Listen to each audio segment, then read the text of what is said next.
Hello everyone, how's it going? Today we're going to be talking about Xull. As you can probably guess, there's some Xull ranked gameplay in the background to stimulate your eyes, but the main focus of the commentary is going to be why playing Xull is one of the best decisions I've made recently, and maybe if you're like me, it could be for you too. So to give some context here, Xull is probably one of the furthest characters outside of my comfort zone that's even possible in Brawlhalla, and for that very reason, I'm picking him up as a new main. You could probably tell by my personality if nothing else, but I've always played super speedy, lower strength characters, nickel and dime you ninja style archetypes up until I played Petra, and Petra really helped me realize that I enjoy power. Okay, that sounds bad. High strength is what I should say, because it's not something that I'm really used to, but I think it really helps to grow a more well-rounded playstyle and accept that you can be behind and still make a comeback. And oftentimes you'll find yourself behind in the start of the match. In Smash, especially in the later iterations, Smash 4, Smash Ultimate, there's something that's known as the heavy tax, which is basically you're playing a ginormous character, so you're expecting to start the match off at like 80%, and then you kind of have to accept that, be frustrated for a little bit, maybe, sure, but then realize that you're going to lose neutral more with slower weapons, slower characters. It's just the nature of things. And then you have to get the patience, the fortitude, the strength really to know that you have to have a great neutral yourself, since your tools may not be as strong. The upside of that, of course, is that with heavier characters, heavy weapons, you have to win neutral less times to get the same effect. So it's just a very, very different mindset when you're playing the game. On top of that, cannon is easily my worst weapon, and there's something that's really great about being awful. I know that sounds really weird, but it's that point where you're learning at that pace where you can easily see progress. It's very satisfying. You know, when you first start picking up a game and maybe the first day feels really clunky. That sounds like a Pokemon.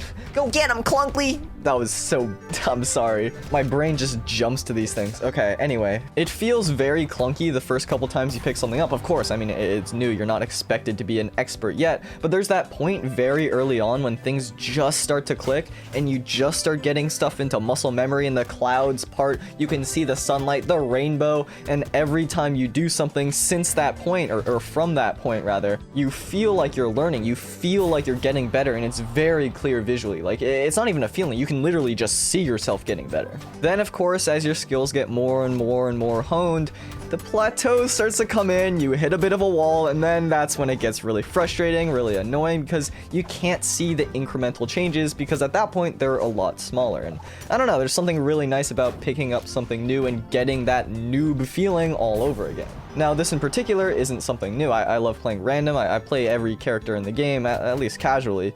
But the actual realization of maybe I want to pick up a secondary or a Xull as a new main alongside Petra, it came to me during a character crisis where I couldn't figure out which character I wanted to play. But what I realized was the problem wasn't that I didn't know which character I wanted to play, it was which characters I wanted to play. Despite maining Petra pretty much since she released, I honestly play her the least out of a lot of my regular characters.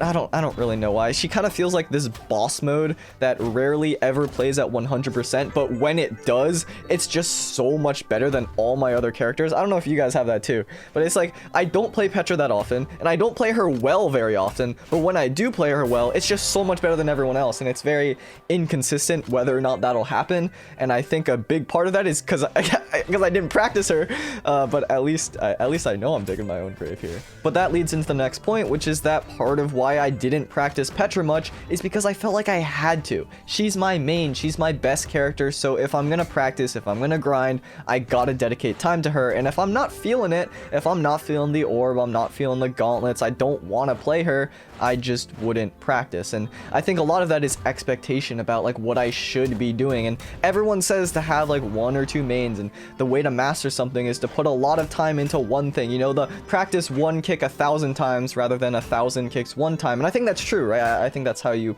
hone your skills, that's how you master things. Sometimes you gotta grind out hours, but I think a lot of it for me was this mental drain where just thinking about putting time into one thing, one character, because I thought that was right, because that's what other people have told me, that's what I've seen in other people's experiences, that's the success stories you hear about.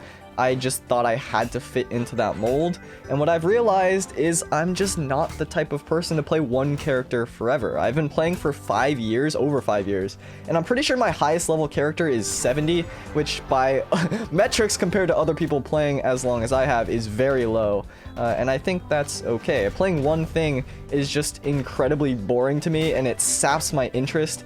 And I think if I'm trying to get better, if I'm trying to compete eventually one day, hopefully, we'll see what happens with all the stuff I talked about in that competing video. If I'm not enjoying it, then it's just going to be that much harder to get back into the swing of things, get back into the groove. And I think groove and momentum, rhythm is a huge part of at least how I like to approach things. So if I don't have that, then it's pretty bad. But rotating characters, I think, keeps it fresh for a much longer period of time. But the main thing and the real reason I was spurred to make this video, because honestly, who cares? I know I don't. If I watch this video, I wouldn't care about if I main Xull or not. It doesn't matter. It's that this little mini 2D flash game character crisis. Who do I pick? What character do I play? What signatures do I want to use?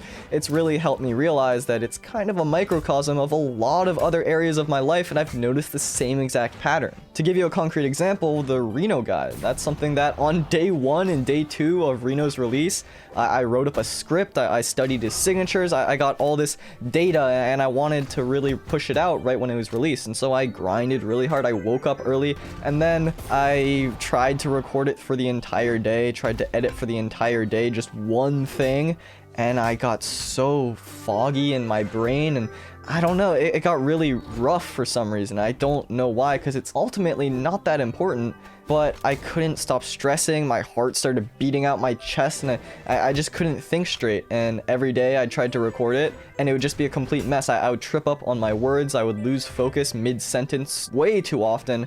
I'd get super perfectionist about the smallest things that don't matter. And so I put it on the back burner to focus on other projects because it just wasn't working. Then, not too long ago, I decided, you know what, I'm going to pick it up again, but I'm not going to just go full head in the sand, only work on this one thing, because it was really destroying my heart for some reason, my mind, and I instead worked on it while also working on like 6 different projects at once. And guess what? I finished it. I can't explain to you why exactly that works for me, but it does. The idea of juggling one task is so monumental for some reason. It doesn't click with me. But then doing like 5-6 things at once really works. I was working on the Reno guide, the dev interview. I was analyzing Moonin's pre-release footage and planning videos for her launch, the 1v7 Chosen Bots video, which is the most intensive and also the best video I've ever made, coming out very soon, by the way. I'm very excited. You get the idea, though. My schedule went from just wake up and work on a project to feel brain dead after an hour, but force myself to finish anyway, then go to sleep and rinse and repeat, to wake up, work on project A, feel excited and fresh, couple hours go by, all right, I'll swap to project B, feel excited and fresh, couple hours go by, swap to project C, and by that point I can probably rotate back around to A and feel revitalized. And that's only for video related stuff. I've really noticed this pattern everywhere, from hobbies to school subjects to songs I want to learn on piano to running routes I want to take to books I'm reading to, again, making videos and of course Brawlhalla characters. I get bored so easily, so quickly. My interest in things changes so many times throughout the day, it's honestly hard to keep track of. At times, it's honestly aggravating. My energy and enthusiasm will gush up like hot steam, but just as rapidly it fades into vapor. And what's left is this overwhelming apathy, which just makes it hard to do the simplest things. Because of this, I feel an immense anxiety and pressure to strike while the iron is hot, because who knows when the iron will cool. It could be 4 days, 4 hours, 4 minutes, so I'm always on, always working, always stressed. But handling multiple things at the same time and rotating to thing 2 when thing 1 is boring, then thing 3 when thing 2 is boring, then thing 1 again when thing 3 is boring. I feel like Cat in the Hat. It makes a world of difference because now I've got multiple furnaces running at the same time, and sure, they might cool quickly, but that's okay because another one's got its back. I'm trying to follow the heat, follow the natural inertia. Even within the same task, breaking it down into distinct categories can help reignite that spark. I'll use another video example since I think that's probably the most relevant if you're still here. Let's talk about that Chosen Bot video and why I've been making such good progress, why I feel so good about it. Instead of just trying to grind out the recording and then grind out the voiceover, then grind out 12-hour editing sessions day after day until it's done, I'll do it piecemeal. Wake up, edit for a couple hours, then in the afternoon session, maybe I work on graphics or the thumbnail, or I search for the perfect music to fit the mood I was editing earlier, now with fresh ears. At night, when things are quiet, perfect time to get in some voiceover or do some audio editing. Maybe I'll record some B-roll that I didn't want to do in the morning session because it would disrupt my flow. Maybe I'll even start a separate commentary like this one because I just got so bored of doing the voiceovers for the other one. And when I wake up the next day, the thing staring back at me will be new and fresh in my mind, and I'm happy to start it all over again. While it's often taught to break projects into pieces to get them done, I'm sure we've all heard that, what was difficult to realize for me was that in the span of 3 hours, I might have wild spurts of energy in 3 completely different directions that require 3 completely different mindsets. It's been infuriating at times. I'd be out walking the dog as you do with this burning passion to get something done, but in the time that it takes for me to scoop up the dookie and unlock the door, that fire dissipates and I just feel pathetic. And I still get that, don't get me wrong, but I feel like I'm armed with more awareness about it now. I'm basically trying to learn how to work with myself and with all the quirks that my mind tends to present, rather than just trying to squeeze myself into the box that the general advice seems to tell you to do. Do X to be productive, Y to be successful, Z to feel satisfied. And if you watch the Squid Gamer commentary, then it's kind of in line with that same idea of there being this main quest line that's been drilled in full of expectations of what you need to do in the future. And I've been so caught up in trying to do things the right way that I didn't realize I should probably be doing it my way. No! Sorry. Case in point, my brain is very zoom, but I'm working on this. It's hard, don't get me wrong. Again, it's hard, but it's making me happier. It is. It's making me happier, healthier. I'm beating myself up less over my mind being so scatterbrained because I'm using the scatter to my own advantage. It's like a TF2 scout. Like, sure, using these approaches and working with inertia means a single project takes a lot of time. It does. I probably won't be able to get large things done quickly unless I force myself through it, which I could still do if I need to. Time crunch, sometimes it's necessary.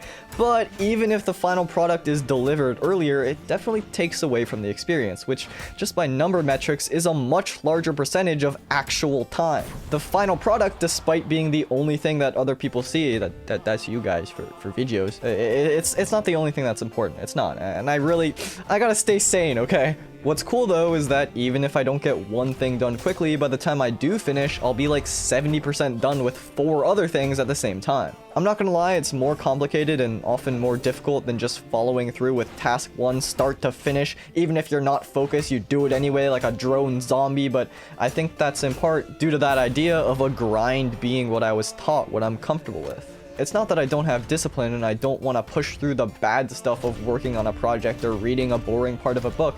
It's nuanced, right? Because that's not quite it. It is discipline, just a different application of it. And I hope to get as comfortable with this change in mindset soon too. Already I feel much lighter, so I'm pretty optimistic.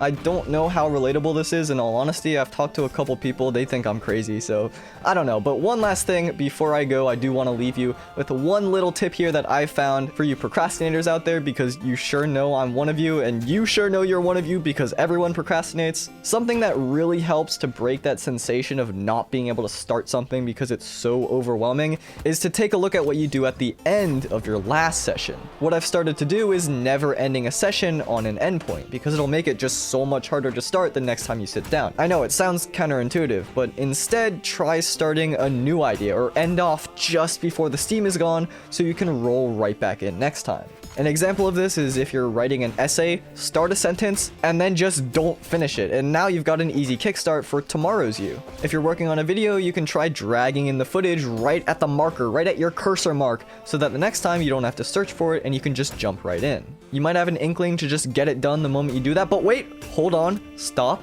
You did this on purpose. It's okay. Take a deep breath, a breather. Maybe get some ice cream. You know, if you're lactose intolerant, you're gonna have to head to the bathroom pretty soon, and that's gonna make you stop anyway. Might not be speaking from personal experience right now. Shut up. That's it for today's casual commentary. I'll be going back to my editing cave now. I just wanted to leave you with something that might help more people. I don't know. Anyway, see y'all soon, hopefully with the chosen video complete. Stay safe, take care everyone, and